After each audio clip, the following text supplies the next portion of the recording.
Hey guys! Welcome to this Mometrix video over the periodic table. The periodic table of elements is hands down one of the most important tools you'll use in chemistry. Through its innovative organizational layout, the table gives us concise and fundamental information, not just about every single element, but also about trends that occur across all the elements. Let's look at a short history of the periodic table. In 1789, the French chemist Antoine Laurent Lavoisier defined an element as a fundamental substance that could not be broken down by any chemical means then known. He then proceeded to compile a list of 33 elements, which just so happened to not actually be elements, but he did spur this idea of systemizing and understanding the elements.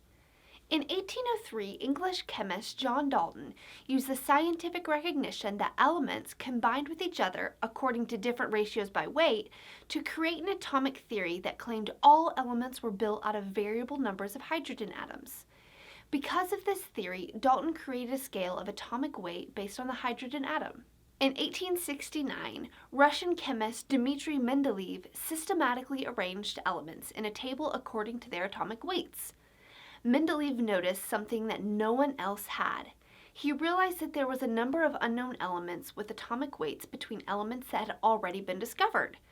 By simply leaving openings for elements that he believed were undiscovered, he developed an organizational scheme that vertically grouped elements with alike properties. He found that elements with low atomic weights had similar chemical characteristics that recurred every 7 elements. Among heavier elements, he found that characteristics recurred every 17 elements.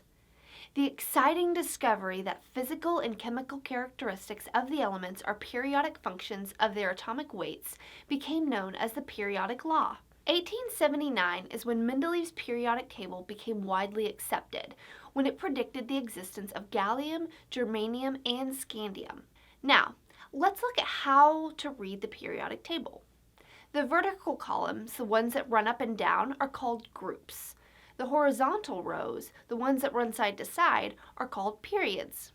There are 18 groups and 7 periods. Now, let's look at all the stuff inside the individual boxes. The number at the top of the box represents the atomic number. The atomic number for hydrogen is 1, and the atomic number for uranium is 92. The letter in the middle is the atomic symbol. So for hydrogen, it is H, and for uranium, it's U. It's important to know the atomic symbol because not all tables have the names listed below. Plus, that's how scientists notate elements in their writing. Generally, the atomic symbol correlates to the name as C relates to carbon, but sometimes they do not. For example, the symbol for mercury is Hg. The number at the bottom represents the atomic mass.